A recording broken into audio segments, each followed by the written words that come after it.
Frères et sœurs, quand nous disons Ascension du Seigneur, que voulons-nous dire? Le Christ a-t-il été enlevé ou emporté au ciel? Est-il monté au ciel? S'est-il élevé au ciel? Le Christ est-il entré dans le ciel ou est-il retourné au Père? Les détails de la première lecture de cette messe nous aident à cet effet.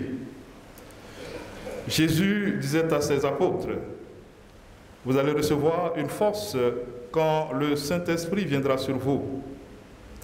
Vous serez alors mes témoins à Jérusalem, dans toute la Judée et la Samarie et jusqu'aux extrémités de la terre. » Après ces paroles, tandis que les apôtres le regardaient, il s'éleva et une nuée vint le soustraire à leurs yeux. Rappelons déjà que c'est vers le IVe siècle que l'ascension a été fixée à 40 jours après Pâques, et nous devons donner à ce chiffre la valeur symbolique qui convient.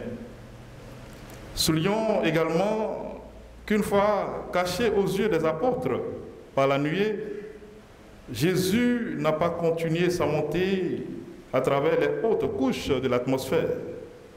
Il n'a pas grimpé différentiel pour atteindre l'au-delà, comme on le voit dans les mythes et dans certains textes non retenus dans le canon de la Bible. L'essentiel, et ce qui fut la première catéchèse de l'Église, c'est que l'ascension, au-delà même de son aspect de séparation chez Saint Luc, de son symbole de promesse chez Saint Marc ou de présence chez Saint Matthieu, est le signe de la glorification du Christ, même si à Pâques, il possède déjà la gloire. La vie de Jésus sur la terre ne s'achève pas par sa mort sur la croix, mais par son ascension glorieuse dans les cieux. C'est le dernier mystère de sa vie terrestre que le Seigneur nous donne à contempler aujourd'hui. Mystère rédempteur qui, avec la passion, la mort et la résurrection, donne sa plénitude au mystère pascal. Le Christ a voulu que ceux qu'il avait vus mourir d'une manière honteuse sur la croix, couverts d'insultes et de mépris, fussent témoins de son élévation glorieuse, de l'accomplissement suprême de ce qu'il leur avait prédit. Je monte vers mon Père et votre Père, vers mon Dieu et votre Dieu. Frères et sœurs, il y a dans le credo, comme dans la tradition, un rapport étroit entre la montée vers le ciel et le fait de s'asseoir à la droite du Père. Et le psalmiste ne dit pas le contraire. Dieu se lève parmi les ovations, Dieu est assis sur son trône sacré. Pour mieux comprendre cette solennité, c'est-à-dire avoir l'intelligence du mystère de l'Ascension, il nous faut aller au-delà de l'imagerie assez classique du ciel qu'on retrouve dans l'Ancien Testament et saisir le contenu doctrinal et spirituel qu'elle recouvre. L'Ancien Testament nous apprend que le ciel biblique ou théologique n'est pas le prolongement du ciel astronomique du ciel tel que nous le voyons de nos yeux. Le ciel biblique ne renvoie pas seulement à un lieu où Dieu habiterait, mais aussi à un univers sauvé, un royaume achevé, un paradis retrouvé. Ainsi, le ciel pour l'homme et son destin futur n'est pas une transhumance, un mouvement, mais bien un accomplissement. En d'autres termes, le ciel n'est pas au bout d'une migration astrale. Il n'est pas une affaire de géographie, un lieu au-dessus des étoiles, mais un état d'âme, un corps. Saint Paul traitait déjà d'insensé celui qui s'essayait à le décrire ou à le localiser. En dehors des images, les thèmes qui reviennent le plus souvent pour nous faire appréhender ce mystère sont ceux de vivre, de connaître et de voir. Vivre, c'est en effet connaître la face de Dieu. 1 Corinthiens 13, le verset 12. Connaître est la plus haute opération de l'esprit et du cœur. La connaissance, dans le sens biblique, est à la fois rencontre, pénétration réciproque, relation, amour, union. Ainsi, au ciel, la vie fait l'expérience qu'elle est Dieu lui-même. Le ciel indique quelque chose de beaucoup plus fort et sublime, le Christ lui-même. La personne divine qui accueille pleinement et pour toujours l'humanité. Celui en qui Dieu et l'homme sont pour toujours inséparablement unis. L'être de l'homme en Dieu, tel est le ciel.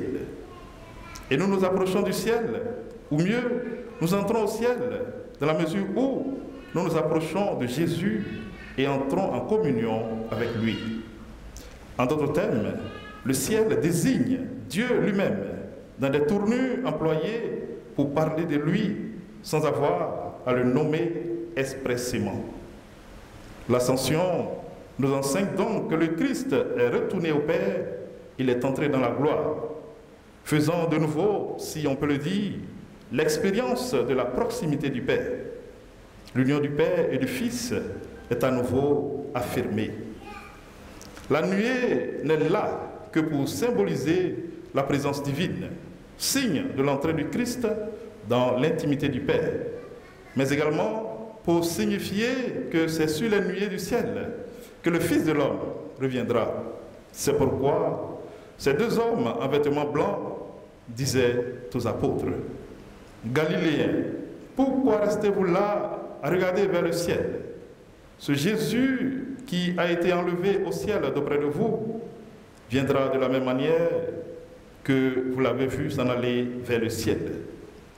Et l'auteur de l'épître aux Hébreux a pu ajouter: il est entré dans le ciel même, afin de se tenir maintenant pour nous devant la face de Dieu.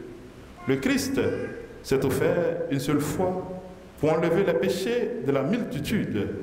Il apparaîtra une seconde fois, non plus à cause du péché, mais pour le salut de ceux qui l'attendent. Ici, frères et sœurs, en plus de son ascension, le retour du Christ est annoncé pour ceux qui l'attendront. Que retenir pour nous aujourd'hui de cette solennité? Retenons simplement qu'après avoir subi l'humiliation de sa passion, Jésus pénètre dans les cieux comme notre tête. Il prend sa place à la droite de Dieu. Il prend sa place avec le Père éternel. Et selon l'expression de Saint Léon le Grand, la gloire de la tête devient l'espoir du corps. Jésus a pris pour toute l'éternité sa place comme le premier-né d'une multitude de frères. En raison de notre nature, nous sommes près de Dieu dans le Christ.